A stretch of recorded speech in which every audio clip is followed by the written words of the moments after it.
자, 이 시간은 마태복음 16장 19절입니다. 마태복음 16장 19절 한 절만 보겠습니다. 내가 천국 열쇠를 네게 주리니 네가 땅에서 무엇이든지 매면 하늘에서도 매일 것이요 네가 땅에서 무엇이든지 풀면 하늘에서도 풀리리라 하시고. 아멘. 지금 봉독한 지금 마태복음 16장의 말씀은 앞 시간에 했던 말씀과 같이 이 천국 열쇠도 엄청 많이 회자되는 이야기 중에 하나죠. 제가 페북 시작하고 얼마 안 됐을 때 페북에 올라온 어느 목사님이 이스라엘 성지 순례를 하고 있었는데 그때 마침 그 베드로 그 동상 있잖아요. 베드로 동상에서 그 천국 열쇠를 가지고 있는 그 동상 앞에서 사진을 찍어서 올리는 거야. 그래서 그 목사님 그 천국 열쇠를 못 받으셨으면 그 열쇠를 좀 가져오시죠. 이제 그런 그 농담조로 이렇게 그 글을 쓴 적이 있는데, 댓글을 단 적이 있는데, 그 목사 그냥 농담으로 받았으면 좋은데 그걸 진담으로 받아가지고 좀 너무했다 하는 식으로 답글이 왔더라고요. 좀 미안했던 적이 없잖아 있었어요. 그래서 우리가 세상에서 참 열쇠가 참 좋은 건가 봐요. 행운을 가져다주는. 그래서 황금 열쇠 주는 그런 행사도 있고, 또 그 금은 보석상에 가면 실제로 행운의 열쇠라 가지고 진짜 팔뚝만 하면 크게 해가지고 일종의 그 돈 저축하는 방법 중에 하나로 사용하는 이해가 되겠죠. 그래서 우리가 세상 사는 데 있어서 그 열쇠라는 것이 굉장히 중요한 포지션을 차지하죠. 그래서 이 시간에는 지금 본문 마태복음 16장 19절의 말씀을 통해서 천국 열쇠를 받았다는 게 뭐냐 하는 것을 좀 보겠습니다.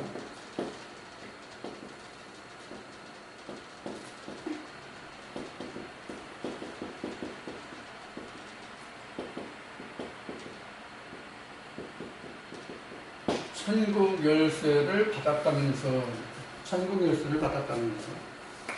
우선 열쇠 역할이 뭐예요? 잠긴 데를 열고 들어가는 거죠. 잠기지 않았으면 열쇠라는 게 아예 필요가 없죠. 잠겨 있기 때문에 열고 들어가려면 열쇠가 필요한 거죠. 그러니까 열쇠라는 것은 잠긴 것을 여는 것이죠. 이게 일반적인 그 열쇠의 그 의미죠. 그럼 성경에서는 열쇠가 어디 무엇이 잠겨 있어서 천국의 열쇠를 준다고 지금 베드로에게 예수님은 말씀하셨냐는 거예요. 뭐죠? 에덴 동산이죠. 창세기 3장에서 아담과 하와가 선악과를 따먹고 에덴 밖으로 내어 번영 받았잖아요. 그 다음에 하나님이 하신 게 뭐예요? 생명나무를 지키기 위해서 두루도입 화영목과 그룹들을 지키게 하셨잖아요. 그러니까 생명나무 열매를 먹으려면 그 화영목과 그룹들을 뚫고 들어가야 되거든요. 그래서 그 그룹들과 화영목을 뚫고 들어가는 데 필요한 열쇠를 지금 베드로에게 준 것이 천국 열쇠예요.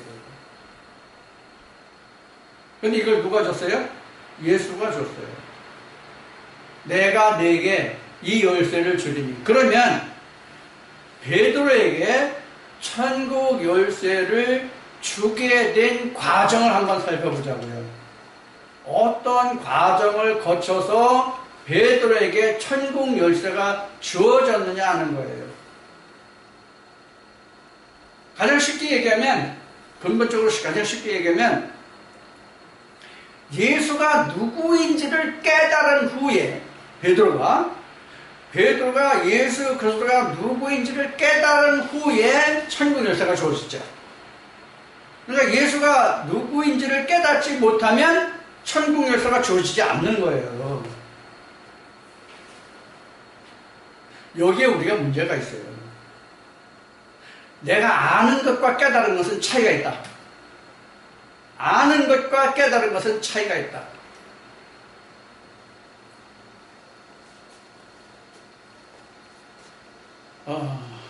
이런 비유를 한번 해봅시다.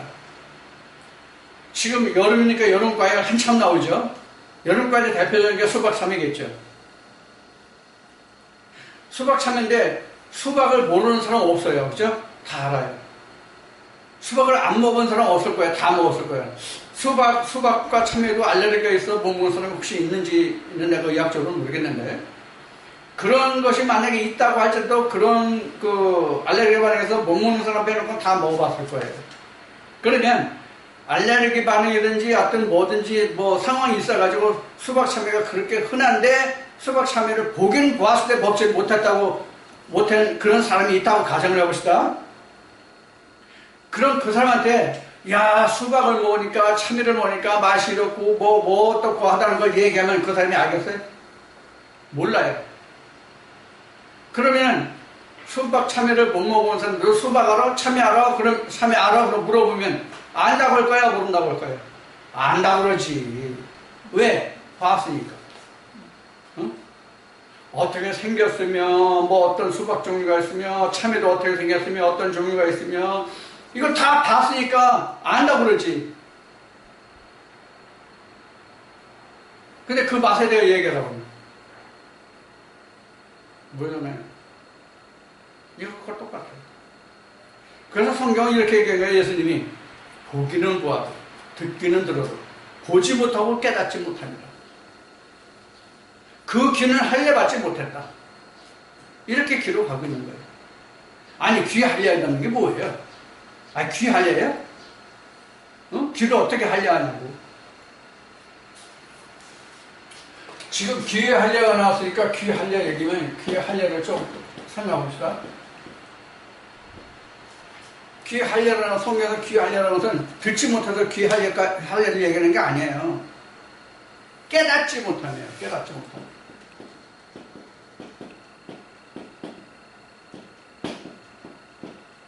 이게 깨닫지 못함이기 때문에 귀를 할례받는 것이거든요.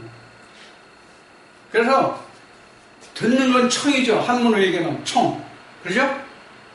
그 다음에 아는 것은 각이죠. 그래서 청각, 미각, 시각 이렇게 얘기하잖아요. 각이 없으면 소용없는 거예요. 깨닫지 못한 거예요. 각. 우리 시각을 놓고 보죠. 시각.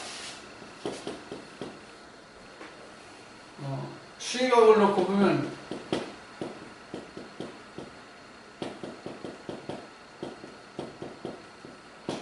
시각을 놓고 보면 보는 것과 깨달음이잖아요. 그 시각을 위해서 뭐가 필요합니까? 시각을 가지려면 뭐가 필요하냐고. 보고 깨닫는 거에서 뭐가 우리가 첫 번째 필요해요? 눈이 필요하죠? 눈이 필요하죠? 눈 몇 개가 필요해요? 눈 몇 개가 필요하냐고. 2개가 필요하죠. 눈 둘이.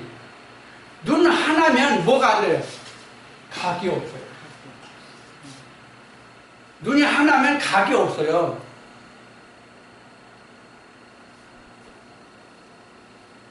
군에 갔다 왔어요? 예. 군에 갔다 왔어요?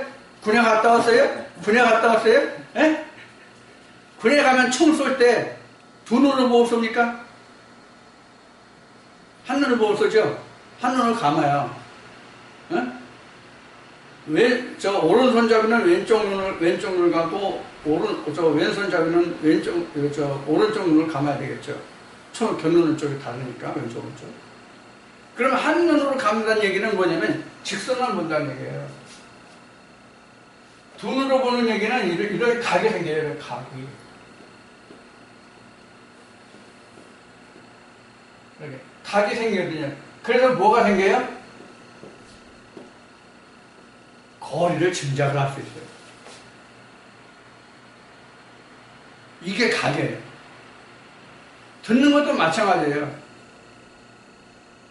지금 여기 귀가 청력이 좀 떨어지시는 분이 있는데, 시청자들 중에도 있는 우리는 청력이 떨어지는 분. 나도 청력이 그 경험이 있는 공장에서 오랫동안 근무했기 때문에 청력이 많이 떨어져요. 그래서 내 목소리가 커야만 제대로 들려요.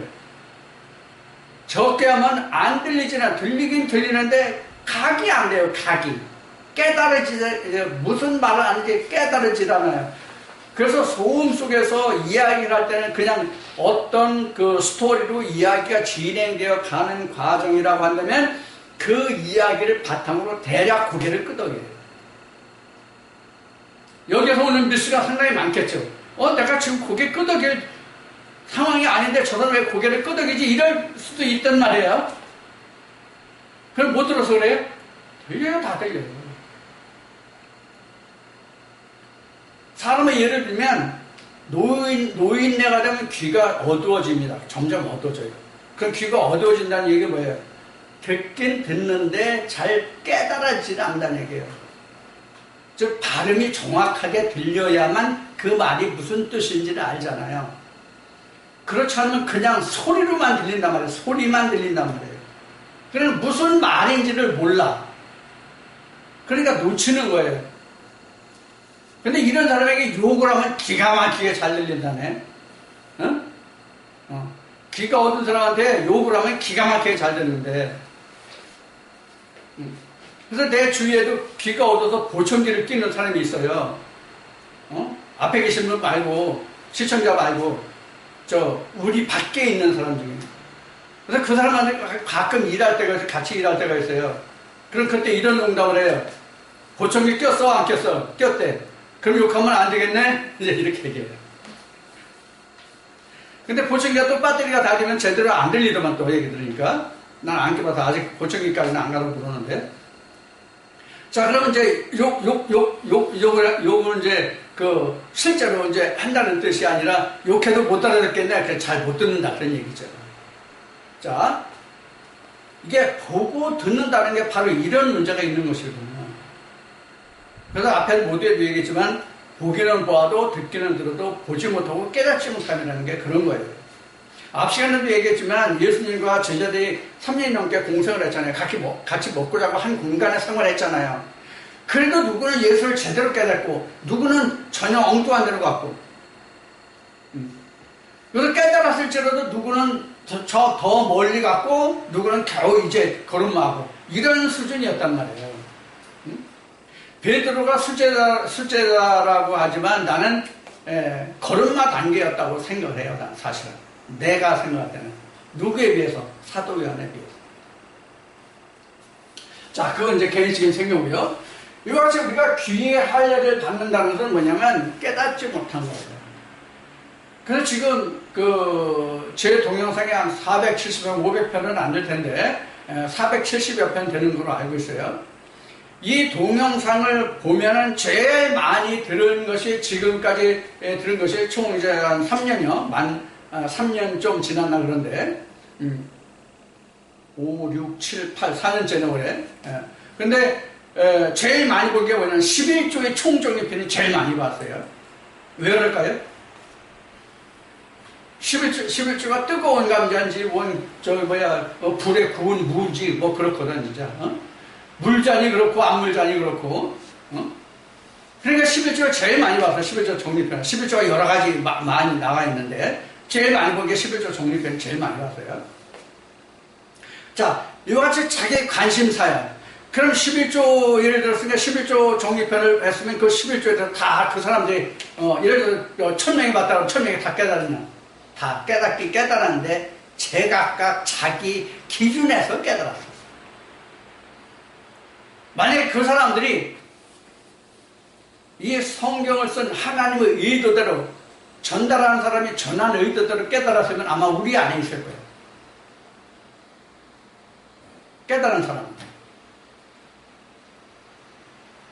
그런데 우리 안에 있지 못하다는 얘기는 듣긴 들었어도 깨닫지 못하며 보긴 보아서도 보지 못하며. 근데 우리는 앞에 수박과 참외 예를 들었듯이 보았다. 나도 들었어. 네가 한 말 들었어. 너는 그렇게 생각하지? 나는 이렇게 생각해. 성경이 이렇게 했는데 나도 이렇게 생각해. 너 그렇게 생각하지? 나도 이렇게 생각해. 성경이 그렇게만 해석할 수 있냐? 이렇게도 해석할 수 있어. 어느 신학 박사 같이 성경이 생각할 게 다양하다. 한 주제를 가지고도 거기에 생각할 수 굉장히 다양한 길이 있다. 방법이 있다. 이야기는 무슨 얘기냐면 예수가 수없이 많다는 이야기와 같은 이야기라는 것을 그 사람은 몰라요. 말하면. 자, 그래서 지금 성경은 할례가 필요하거든요. 그러면 할례를 받았다는 게 지금 베드로를 놓고 보면 뭐냐? 예수 그리스도가 하나님과 어떤 관계를 가진 자인 것을 아는 거예요. 근데 예수님은 이렇게 얘기해요. 베드로야, 네가 이것을 안 것은 세상의 혈통이 가르쳐준 게 아니야. 하늘에 계신 내 아버지께서 깨닫게 해주신 거야. 그럼 주님이 베드로가 깨달았다고 하는 것이 뭐예요? 당신은 살아있는 하나님의 아들이라는 거죠. 살아계신 하나님의 아들. 그러면 무엇이 하나님의 아들이에요? 무엇이 하나님의 아들이냐고요? 우리 예수하면 다 같이 교회 다니는 사람 다 같이 이구동성으로 얘기하는 게 뭐예요? 하나님의 아들이죠. 메시아죠. 그리스도죠. 그럼 예수 그리스도가 메시아 그리스도 하나님의 아들이라는 거 세상 사람들도 다 알아. 교회 다니는 사람만 그것을 아는 게 아니거든요. 그렇게 말하고 그렇게 아는 것은 누구든지 다 아는 상식이야. 응? 어린아이들 지금 어린아이들만 빼놓고는 다 그렇게 알고 있는 사실이거든요. 그럼 교회 다니는 사람이 아는 것과 교회 다니지 않는 사람이 아는 것과 무엇이 달라요? 신학 박사가 아는 것과 신학을 하지 않은 사람이 아는 것과 뭐가 달라요? 신학 박사가 아는 것과 세상 사람들이 아는 것과 뭐가 달라요? 그렇게 한다면 똑같죠? 수준이 똑같잖아요.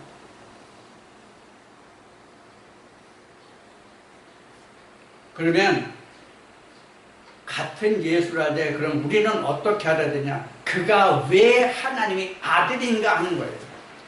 왜 그가 하나님의 아들인가? 예수가 왜 하나님의 아들이고 살아있는 하나님의 아들이라고 베드로는 증거했는가를 깨닫는 것이 아닌 것이에요.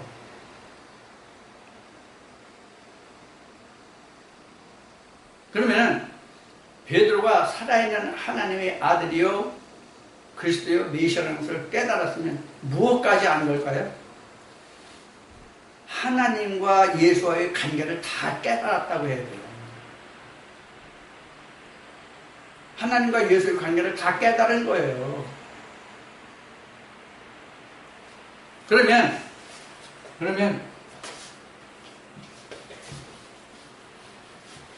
예수를 깨달은 것이라고 그랬잖아요. 베드로가 그것이 천국 열쇠라고 지금 얘기했어요. 그러면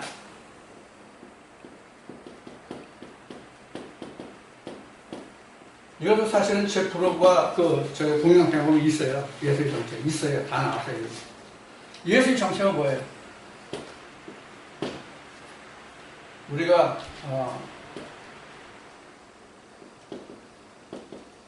이 두 가지로 봐야 할 거예요.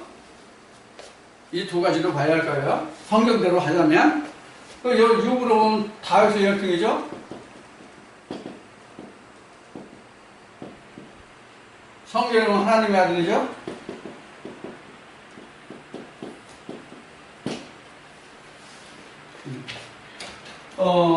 육으로 하면 육신으로 하면 다윗의 혈통이고 성결의 영으로 하면 하나님의 아들이에요.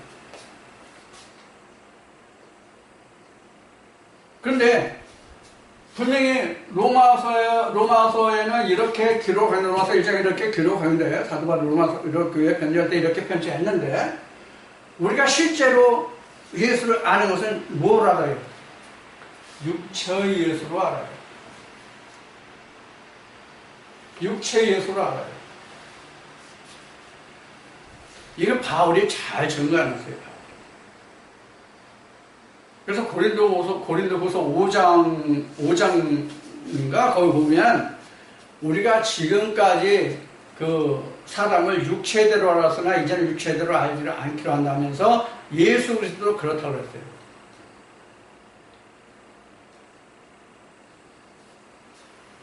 성경이 분명히 이렇게 증거하고 있는데도 불구하고 오늘날 신학자들은 예수를 뭐로 봅니까? 육체로 보는 거예요. 그럼 육체로 보면 어떤 문제가 있어요? 2000년 전 과거 유다 땅에 왔던 예수로 국한되는 거예요. 예수를 2000년 전 유대 땅 그 좁은 땅덩어리 안에 왔던 예수를 묶어 놓는 결과가 된단 말이에요. 범우주적으로 모든 인류에게 해당되는 예수 그리스도가 아니라 과거 2000년 유대 땅 예루살렘에 국한된, 아니면 성경에 나온 대로 뭐 무슨 갈릴리 바닷가인지 뭐 호수인지 뭐 그 지역에서 난 예수 한 사람으로 국한이 되어버린단 말이에요. 그런데 그가 모든 인류의 구세주가 될 수 있어요? 육체를 알면 이렇게 되는 거예요. 육체로 알면. 그러니까 육신으로 하면 달걀도 일어나고 성결로는 하나님 아들. 이거는 배제가 돼야 돼요. 이거를 배제시키기 위한 것이 뭐냐면 십자가예요.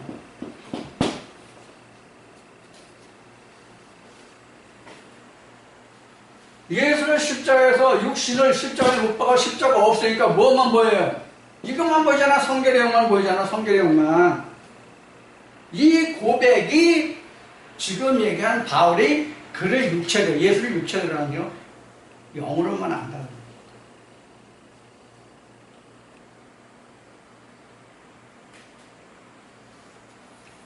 그럼 예수가 언제 있었던 사람이에요? 예수를, 여러분들 가장 먼저 우리가 예수를 찾아볼 수 있는 것이 그동안 제가 설명드린 것으로 하면 어디냐면 창세기 1장 2절이에요. 하나님의 수면 위에 운행하셨더라. 여기에서 하나님의 신을 이야기했을 거예요. 하나님 아들 예수 그리스도가 여기에서 있다는 것을, 그게 빛으로 첫째 날에 창조되는 것을 설명을 드렸을 거예요. 그러면 그 예수는, 그보다 앞선 예수는 어디에 기록하고 있어요? 창세기 1장 1절 베레시트라는 말에 들어있어요. 이게 창세 전이에요, 이게. 원문은 베레시트고, 간단하게 쓴 거는 간체로 쓰는 레시트고, 그러거든요. 여기에 예수 그리스도가 들어있다고요. 베레시트라는 말이 하나님의 집 성전이라는 뜻이에요.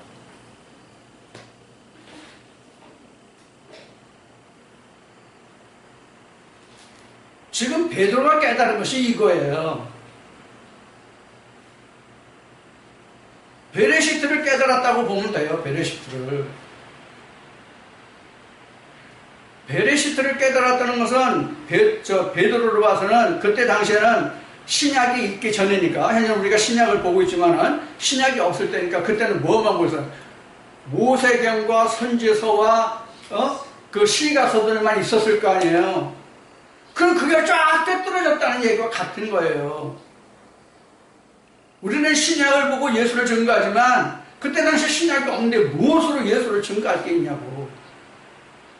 모세경뿐이 없는 거예요. 시가서와 선지서뿐이 없는 거예요.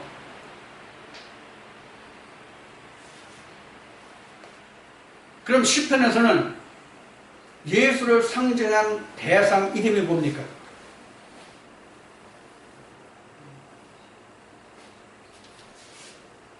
이거예요. 다.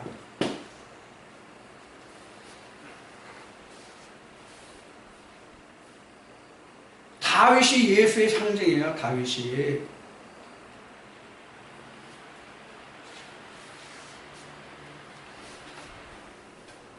남북 이스라엘을 통일하잖아요. 남북 이스라엘을 통일한다는 뜻이 현재 우리로 보면 앞시간으로는 가인과 아벨이 하나가 된다는 뜻이에요. 영과 육이 하나가 된다는 뜻이 이스라엘이 통일해요.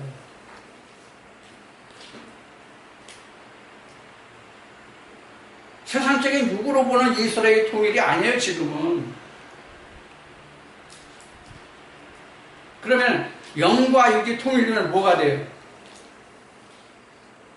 영과 육이 하나가 되면 뭐가 되죠? 계시로 설명하면 유리바다가 되는 거죠.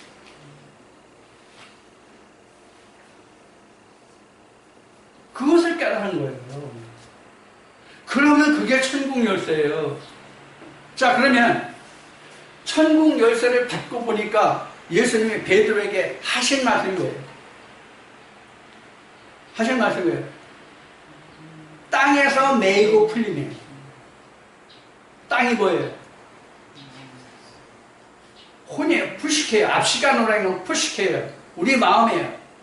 마음에서 잠기면 하늘도 잠기고, 마음에서 열리면 하늘도 열리고. 그럼 기준이 어디예요? 하늘의 땅이에요. 땅이에요.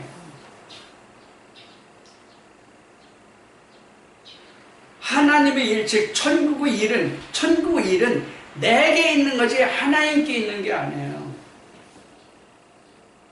우리 신학에서 이런 이야기를 많이 해요. 어떤 이야기? 하나님의 절대적인 주권. 하나님 절대적인 주권은 없습니다. 하나님 절대적인 주권은 없어요.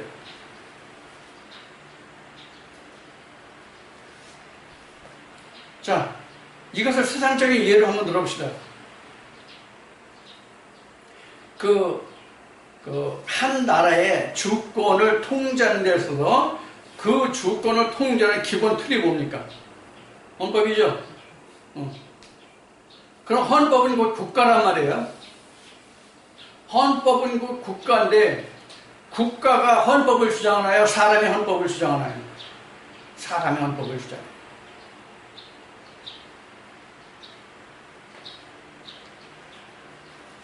그러면 헌법을 나라에서 만들었다는 뜻은 뭐예요? 우리 자유민주주의 체제로 얘기하면 국회에서 전체적인 동의를 얻어서 합의를 했다는 뜻이라는 거예요.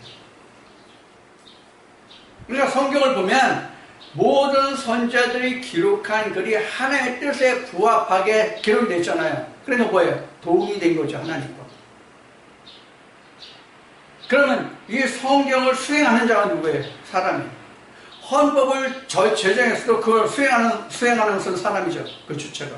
하나님도 똑같아요. 그러면 다시 모세로 돌아가서, 베드로로 돌아가서, 베드로가 지금 천국 열쇠를 받았다는 뜻은 자기 마음에 의해서 천국이 입어질 수도 있고 지워질 수도 있다는 뜻이에요. 땅에서 매면 하늘에 안 열리잖아요. 응? 그러면 그 열쇠로 지금 베드로가 그 천국 열쇠로 주님이 주신 천국 열쇠로 하늘 문을 열었다는 것은 천국을 열었다는 것은 모세경과 선지서와 시가서가 다 풀렸다는 얘기예요. 간통됐다는 뜻이에요. 그래서 이것을 현재 입장에서 현재로 말한다면 베드로는 창세기에서 말라기까지를 관통해서 이가 성경에 증거한 하나님의 아들이다 이렇게 증거한 거란 말이에요. 따지고 보면.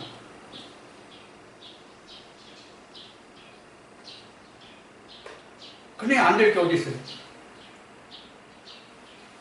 다 되죠. 그럼 주권이 누구에게 있어요? 하나님께 있어요? 베드로에게 있어요? 베드로가 있어요. 만약에 하나님께 절대적인 주권이 신학에서 주장하는 대로 절대적인 주권이 하나님께 있다면 베드로가 풀려오든 하나님이 안 풀면 안 풀려. 베드로가 닫을 열어도 하나님이 열면 안 닫혀. 이렇게 기록되죠. 야, 너한테 천국 열쇠 주는데 그걸 네가 하나님께 줘서 하나님 뭐 풀어달라고 하면 하나님이 풀어줄 거고 안 풀릴 거면 하나님이 안 풀으니까 너는 소용없을 거야. 이런 식으로 설명을 했어요. 마치. 근데 천국 열쇠를 받았는데 그 주권이 누구에게 있냐면 베드로에게 있어요. 하나님께 있지 않아요. 그러니까 하나님의 주권이 누구에게 옮겨졌다는 얘기예요? 베드로에게 옮겨진 거예요. 천국 열쇠를 받으면 하나님의 주권이 그 받는 사람에게로 전가되는 거예요. 전가되는 거예요. 그러면 천국 열쇠를 받은 사람에 의해서 자기가 원하면 갈 수도 있고 자기가 싫으면 안 갈 수도 있는 거예요. 못 갈 수도 있고요. 안 갈 수도 있고 갈 수도 있고 안 갈 수도 있고 못 갈 수도 있고. 그런데 정확하게 하면 갈 수도 있고 안 갈 수도 있고요. 못 갈 수도 있다는 얘기는 조금 어떤 다른 외부적인 세력에 가입했다는 의미가 거기에 들어가 있기 때문에 절대적으로 천국을 가고 못 가는 건 각 개인에게 달렸어요. 그럼 천국 열쇠가 뭐냐? 예수예요. 예수의 영이에요. 그것이 요한복음 14장에서 17장까지 예수님이 친히 고별 강연으로 말씀하시는 것 같이 내가 아버지께 하면 너에게 보여서 성령을 보내. 그 성령이 천국 열쇠예요. 성령 너희가 보여서 성령을 받으면 어떻게 된다고 예수님이 설명하셨어요. 내가 그동안 너에게 이른 모든 것을 깨닫게 하리라 말씀하셨어요. 깨닫는 거예요. 그럼 무엇을 깨닫는 건 뭘 깨달아서 지금 얘기한 것이 창세기부터 말라기 말씀까지를 다 간통했다는 이야기와 같은 거예요. 모세경부터 말라기까지 성경을 통해서 증거해 놓은 그 모든 것이 이 사람 예수라는 사람이구나 하는 것을 깨달은 거예요. 그게 천국 열쇠예요.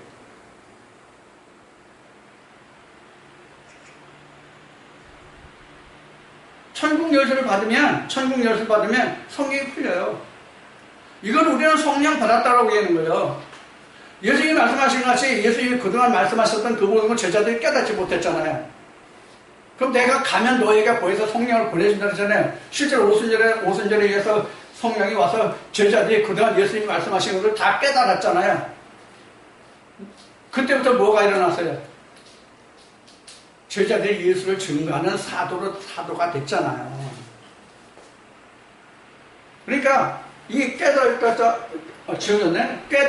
청각, 시각, 미각 이런 이제 우리 그 오각이 있다고 그러나요? 이런 각이라는 것은 뭐냐면 자기가 깨달은 것을 이야기하거든요.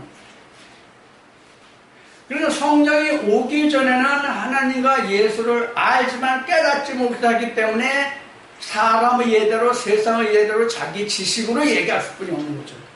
그러다가 예수가 오면 천국 열쇠 받으면 어떻게 해야겠어요? 하나님의 말씀이 되겠죠. 이게 복음이에요. 이게 생명이에요. 이게 예수님이 말씀하신 내가 주는 생명의 떡이에요. 하늘에서 내려온 산 떡을 내가 너에게 준다는 거예요.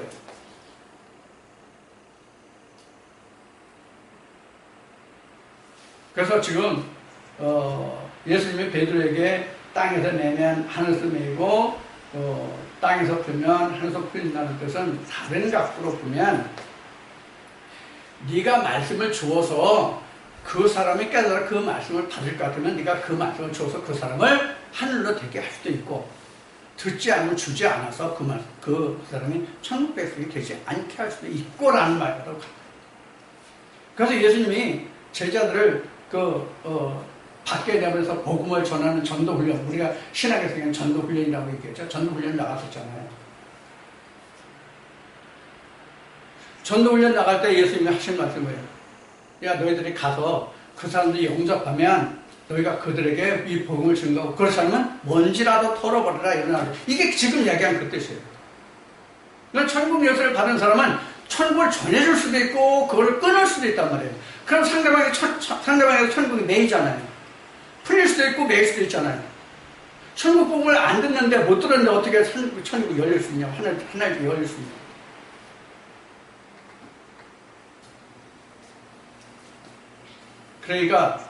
그러니까 성경에서 말하는 천국의 임함과 천국이 되어지는 것은 하나님이 내게 왔을 때 천국이 열리고 닫히는 거예요. 하나님이 내게 오시지 않으면 천국에 아무것도 열리고 닫히는 게 없어요. 여러분들이나 저나 그동안 신앙생활을 해봤기 때문에 알지만 교회 내가 10여 년을 다녔어, 20여 년을 다녔어, 아니면 내가 흔한 얘기로 모태신앙으로서 내가 어머니 모태에서부터 새벽부터 빼지 않고 어머니 같은 날로 갔으니까 모태신앙은 가서 해서 근데 내가 세상에 출생해가지고 내가 스스로 움직였을 때까지 포함해서 내가 30년, 40년을 다녔어. 달라진 게 뭐 있어? 변화된 게 뭐 있어? 예? 달라진 게 뭐 있고, 변화된 게 뭐 있고, 얻은 게 뭐 있고, 남은 게 뭐 있었냐고.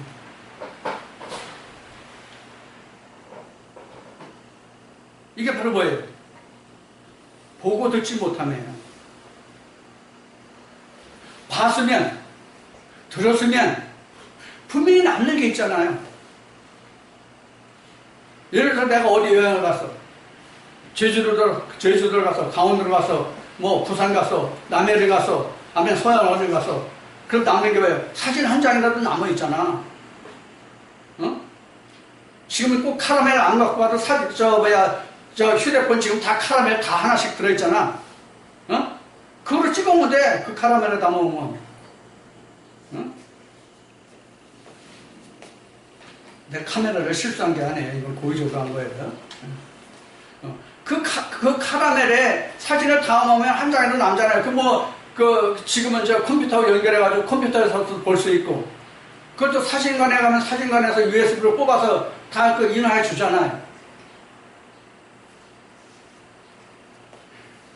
이와 같이 우리가 움직인 동태에 대해서, 동선에 대해서 그와 같은 증거가 남는 것 같이. 지금은 세상에 또 내가 그걸 찍지 않더라도 세상에 CCTV가 도시에 하도 많아가지고, 서울에서 1km 움직이면 자기가 최선도 7번인가 8번이 찍힌대요. CCTV가 그렇게 많다는 얘기예요. 그러니까 지금은 자기 행동에 대한 자유로움이 상당히 제약을 받고 있는 것 같아요. 자, 이와 같이 세상은 이러한 보이는 증거물로 남잖아요.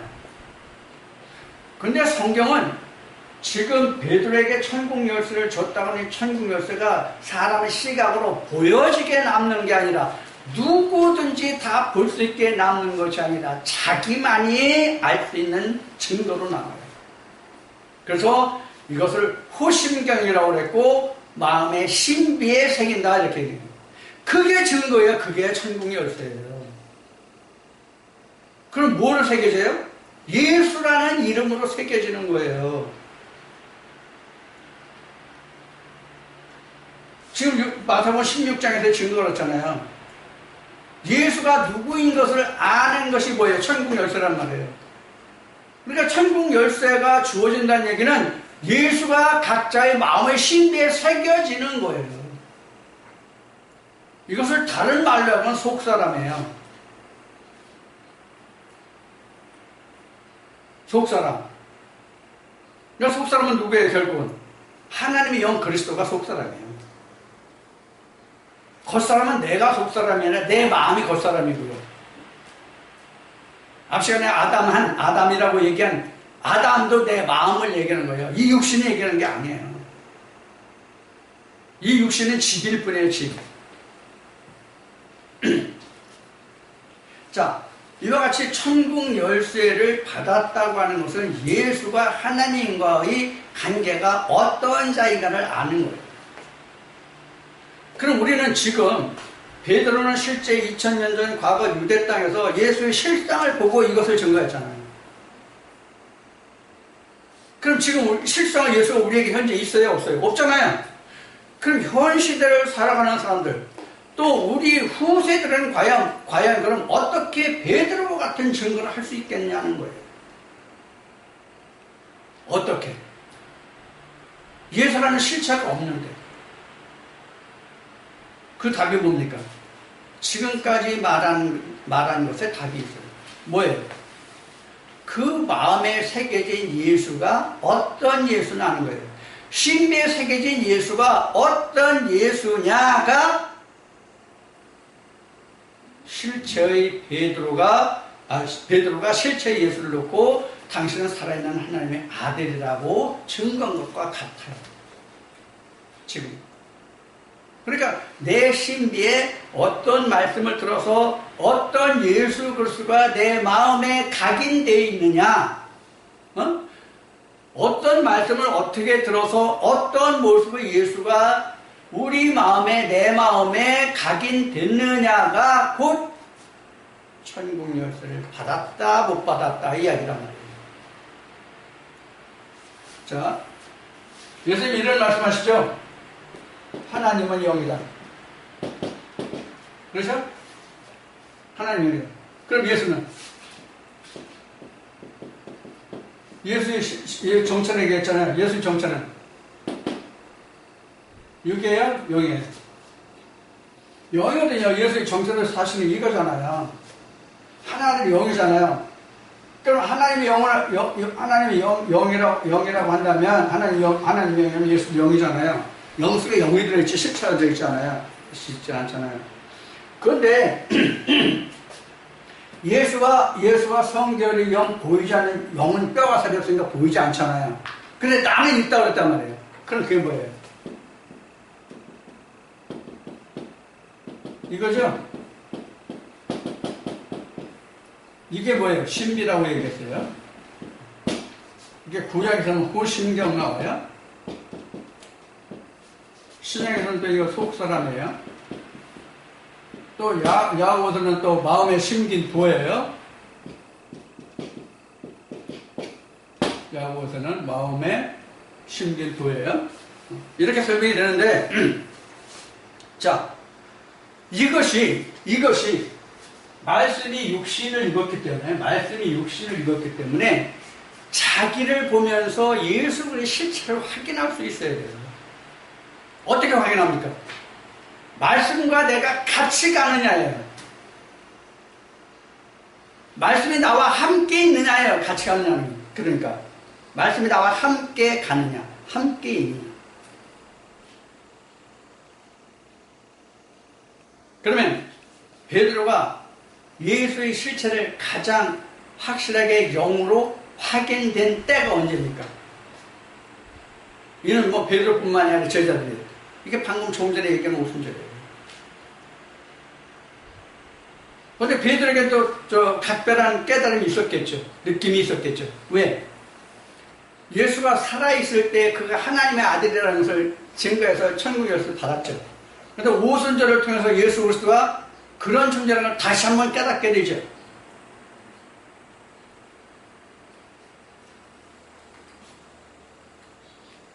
그래서 예수님이 베드로가 살아있을 때 유언같이 말씀하신 게 네가 젊었을 때는 어떻게 하고 늙었을 때는 어떻게 한다는 거예요.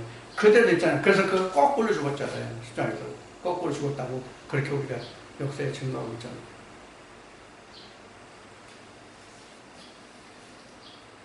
자, 이와 같이 우리가 천국 열쇠를 받았다는 것은 예수 그리스도가 내게 오심이에요. 쉽게 얘기하면 예수 그리스도 내게 오심이에요. 이게 앞 시간으로 얘기한 뭐예요? 그동안 여러 번 설명 무척 많이 했는데 이게 바로 첫째 부활이라는 얘기예요. 천국 열쇠를 받았다고 하는 것은 예수 그리스도가 내게 부활의 주로 오신 거예요. 그럼 지금 얘기한 중심이 뭐예요? 부활의 주로 오셨다는 게 중심이에요. 주로 오시긴 오셨는데 부활의 주로 오셨다. 부활의 주로 오셨다는 것은 육신의 예대로 온 게 아니라 영의 예대로 왔다는 얘기거든요. 부활의 주로 오셨다는 것은.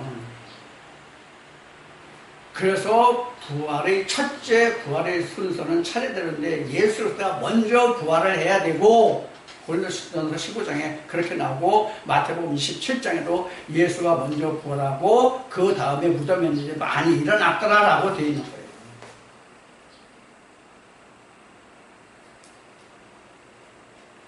이것이 내게 예수 그리스도가 부활의 주로 왔을 때 이것을 뭐라고 얘기했냐면 뭐라고 얘기했다고요?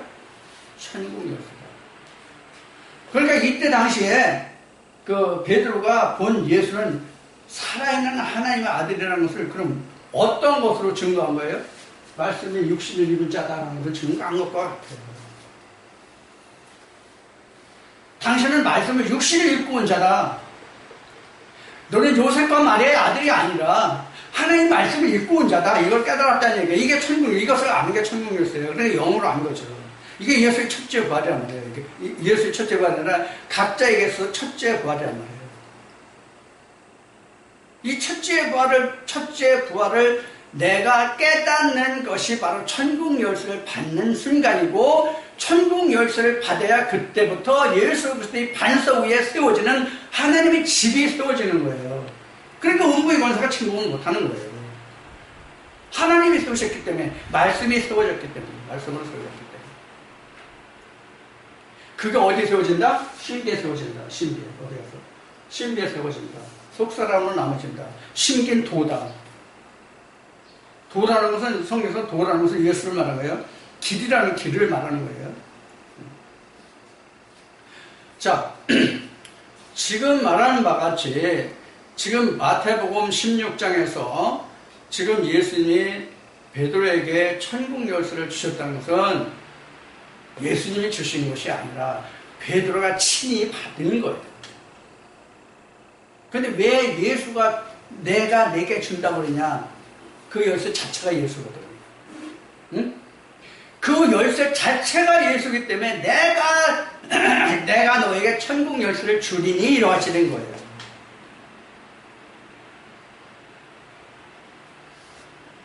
그러니까 실제로 앞에는 베드로가 열고 닫고라고 얘기했지만, 열고 닫고를 누가 해요? 예수가 하는 거예요. 결국은. 내 마음에 그리스도로 오신 그 주가 열고 닫고는 거예요. 그럼 땅에서 매면 누가 매면? 베드로 마음에서 매면 하나님도 맡기고 예수도 베드로에게 역사하지 않고, 베드로가 문을 열면 예수도 그 안에서 역사되고, 이게 진짜로 땅에서 매면 땅에서 풀면 이런 뜻이에요. 이해가 되셨죠? 그래서 결국은 키는 예수 그리스도인데, 천국 열쇠라고 하는 것은 예수 그리스도인데, 천국 열쇠를 받았다는 것은 부활의 주로 오신 거예요. 그 첫째 부활. 이게 요한복음 3장에 보면 거듭남이에요. 아브라함으로 보면 아브라함에서 아브라함이 된 순간이 첫째 부활이에요. 설명만 달라요. 똑같은 말이에요. 그러니까 예수 그리스도가 왔다는 것은 뭐예요? 예수가 내게 왔다, 예수 그리스도를 알았다는 얘기는 뭐예요? 그 아버지를 아는 것이거든요. 아버지를 알았다는 것은 뭐예요? 성경을 알았다는 것이거든요. 그래서 제자들이 아버지를 보여줬으면 좋겠다. 그러니까 너희들이 오늘날까지 나 얼마나 동안 같이든 아버지를 보여달라고 하니, 나를 봤으면 아버지 본 거야. 이게 어디냐. 근데 그 뒤에는 말하는 게 참 희한하죠. 오늘까지 하나님 본 자가 있다는 것이 아니다. 그런데 하나님께로서 온 자는 아버지를 보았다. 이래요. 그럼 아버지를 본 자가 있다는 뜻이에요? 없다는 뜻이에요? 있다는 뜻이죠. 하나님께로부터 나음을 받은 자는 아버지를 보았느니라. 그럼 아버지가 뭐예요? 말씀 육신을 입은 자가 하나님께로 온 자예요. 그럼 아버지를 보았느니라는 게 뭘 봤다니? 아버지를 봤다는 게 뭐예요? 성경을 보게 되었느니라. 성경을 보게 되었느니라. 예수를 보게 되면 성경을 다 깨닫게 되면 아버지 본 거잖아요. 예수가 요셉과 마리아 아들이 아니라 하나님 아들이죠. 그럼 말씀의 아들이죠. 말씀의 아들이잖아요.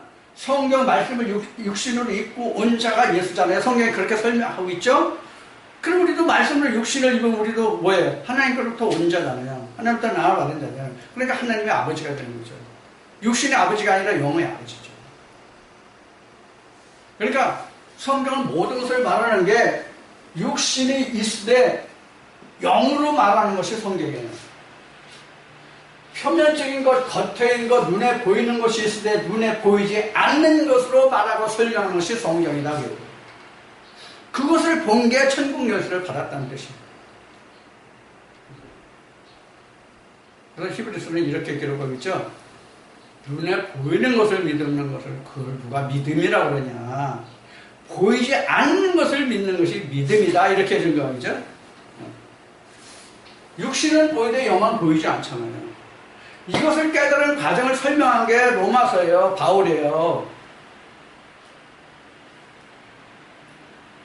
그래서 로마서 1장부터 7장까지가 제가 육신으로 있을 때 하나님이 계명이 아니라 유전으로 있을 때를 말하고, 8장부터는 자기가 생명의 성령의 법에 있을 때를 얘기한단 말이에요. 그것이 곧 천국 열쇠를 받았다는 얘기예요. 바울로 보면 생명의 성령으로 법으로 들어간 그 순간부터가 천국 열쇠를 받은 거란 말이에요. 율법이 변화해 진리가 되는 거예요.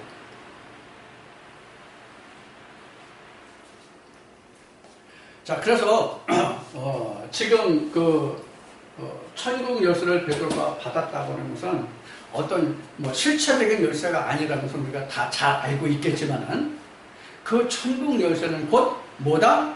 예수 그리스도를 말합니다.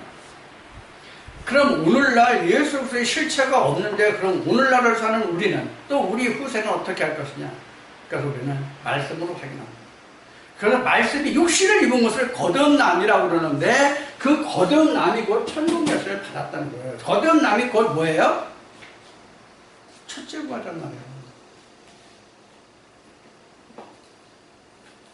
이렇게 첫째 부활을 통해서 거듭남을 통해서 내가 그에게 붙은 자가 되어서 예수 그리스도로 지어져 가는 거란 말이에요. 이게 뭐예요? 집을 짓는 자다. 그래서 천국 열쇠를 받은 자는 반석 위에 집을 짓는 자요. 그 열쇠를 받지 못한 자는 모래 위에 집을 짓는 자다. 실제 모래를 뜻하는 것이 아니죠. 반석이 하나님이라면 사무엘상에 그 하나님 반석이시라고 나와 있죠. 그래서 하나님을 반석이라고 해서 반석 위에서 하나님을 토대로 집을 짓는다면 그것은 하나님의 집으로 세워지는 거고 모래 위에 짓는 것은 비가 오고 물 나면 쓰러지고 넘치는 그것 마지막 심판이에요. 그런데 여기서 하나님의 집이 지금 반석 위에 세워진다고 그랬잖아요.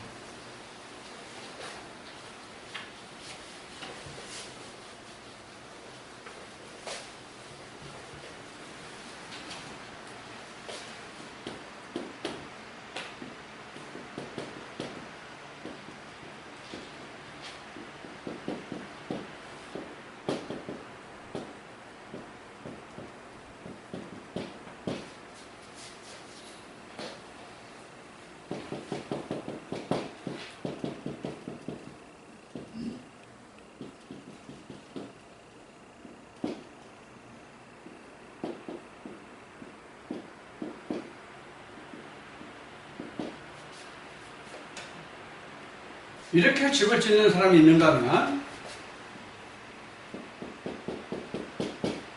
똑같은 집을 짓는데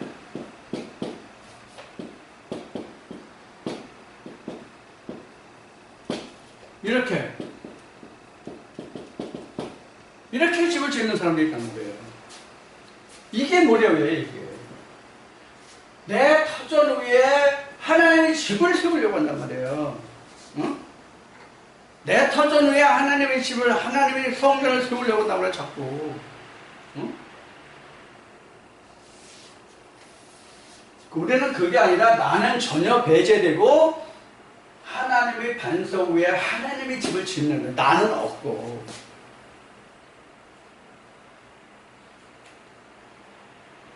내가 여기 와가지고 농사일을 조금씩 하면서 느끼는 점이 참 많은데 그 중에서 하나를 지금 이 이야기를 하니까 생각이 나는 것이 뭐냐면 지금 비가 한동안 안 오고 굉장히 가물어서 여름 감염이 들었어요.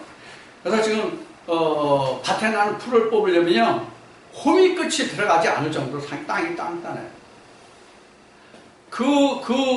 딱딱한 땅에 모든 풀들이 뿌리를 받고 살거든요. 물론 곡식들도 그러하지만.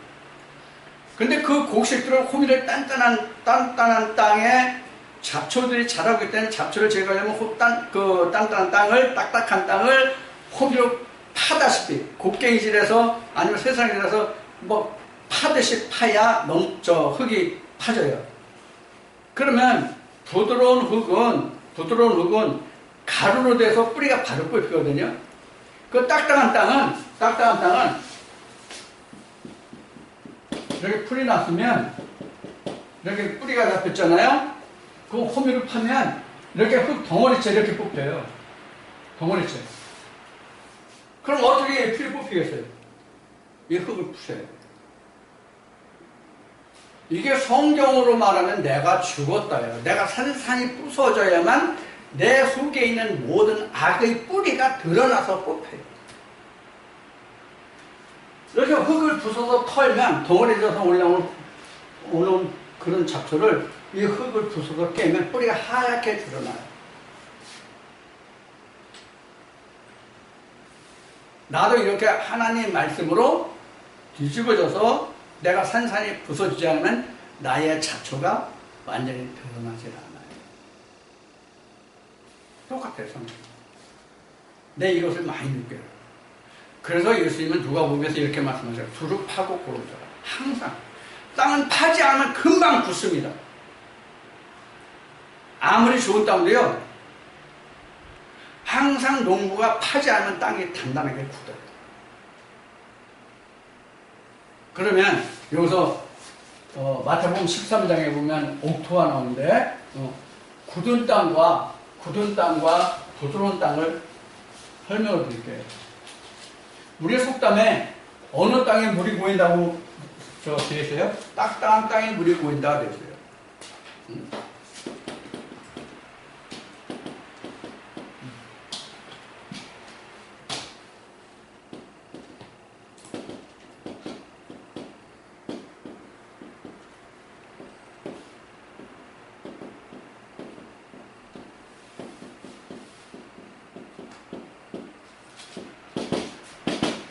이 특징을 보면 딱딱한 땅은요, 비가 왔어요.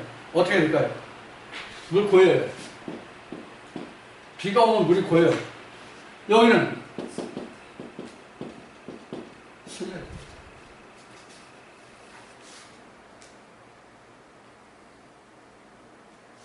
이 딱딱한 땅은 고였다가 흘려버리면 말르면 그만해요. 이 부드러운 땅은, 고운 땅은 스며들어요. 해요. 그래서 그 물을 보유하고 있어요. 보유.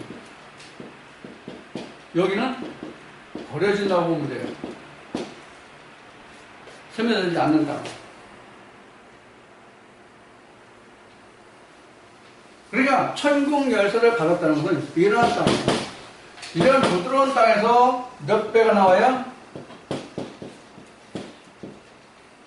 이렇게 해야 되는 거예요. 그러니까 천국 열쇠를 받았다는 것은 땅을 항상 파는 거예요. 그래서 그 말씀이 뿌리를 내려서 자리 잡게 만드는 거예요. 그래서 하나님의 말씀이 은혜의 비예요. 은혜의 비를 따라서 하나님의 말씀이 자랄 수 있게 해야 돼요. 그럼 물을 어떻게 되겠어요? 물이 스며들어야 되겠죠? 내 표면에, 내 마음의 표면에서 떨어졌다가 그냥 튕겨나가버리면 그냥 끝이란 말이에요. 일상적인 상식적인 얘기에 불과한 거지만 이것이 하나님 안에서 보면 내 땅을 부드럽게 한다는 얘기는 이만큼 중요한 거예요. 이게 땅에서 얘기고 성경에서 얘기지만 실제 가정에서 부모와 자식 간에 부부 간에 똑같은 상황이 일어나요. 땅을 부드럽게 해주면 집안이 조용해요. 땅을 부드럽지 않으면 집안이 시끄러워요.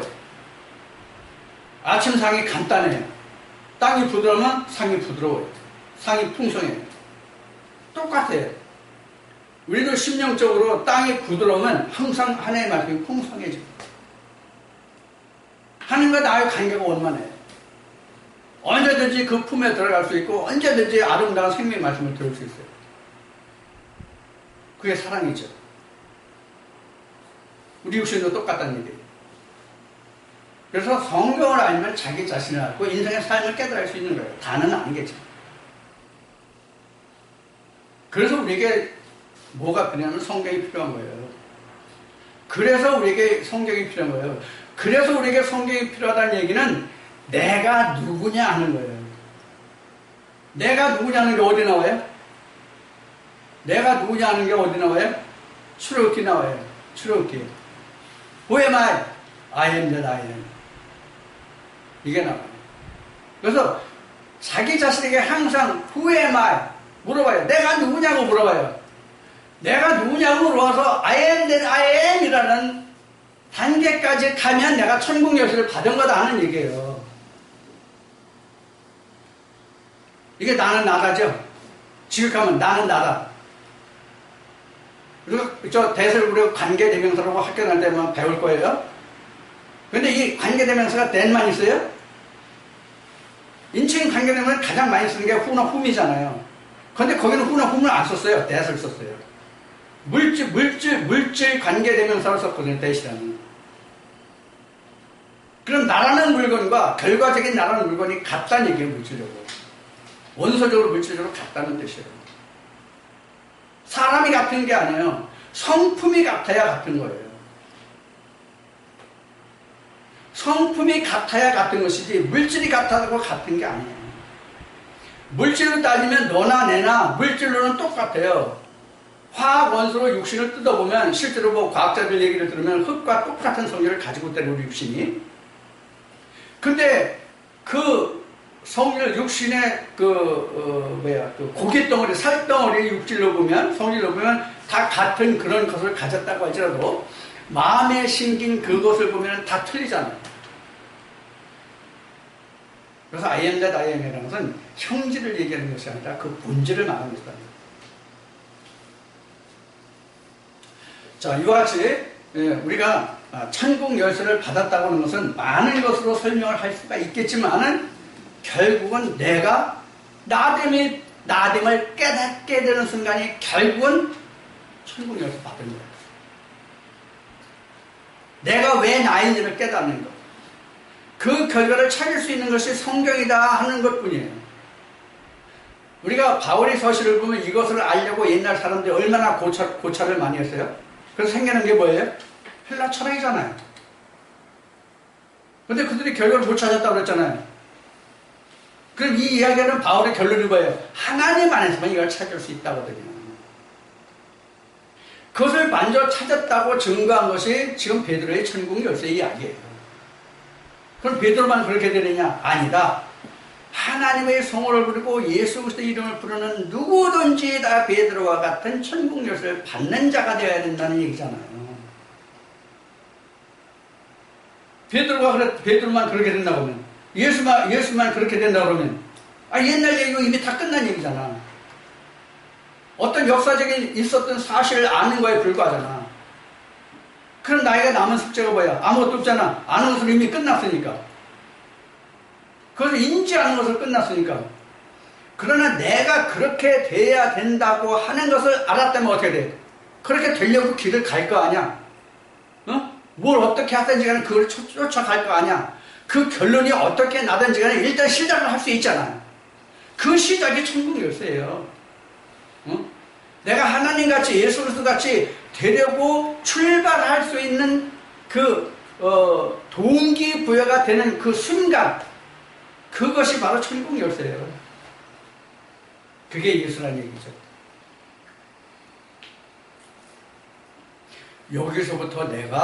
여기서 내가 시작해서 조금 전에 얘기한 반석 위에 집을 짓느냐 모래 위에 집을 짓느냐가 결정되는 거예요. 그 이전에는 모래 위에 집도 반석 위에 집도 아무것도 아니에요. 그때는. 그래서 베드로가 후에 집 세 채를 짓자 그 집이 실제 모세와 엘리야와 그 예수를 위한 집이 아니라 결국은 그게 자기 집이에요. 자기가 거할 집. 자, 우리가 이와 같이 천국 열쇠를 받았다고 하는 것은 결국은 뭐냐면 내가 하나님과 그리스도화 되어 간다는 뜻이에요. 결국. 하나님과 그리스도화. 그래서 영국에 원래 태어나기는 케냐 사람인가로 태어난 케냐 사람인가 그런데 영국 옥스퍼드 대에 올라와서 세계적 석학으로 알려진 리처드 도킨스가 만들어진 신이라는 책을 써서 유명해졌죠. 그래서 신은 만들어집니다. 지어집니다. 그것을 성경은 창세라고 얘기합니다. 성경을 제대로 깨닫게 되면 리처드 도킨스는 성경을 쉬운 얘기로 깔려고 비판하려고 신은 만들어졌다고 얘기하지만 실제로 신은 만들어진다. 이걸 성경으로 읽으면 천지창조가 된다.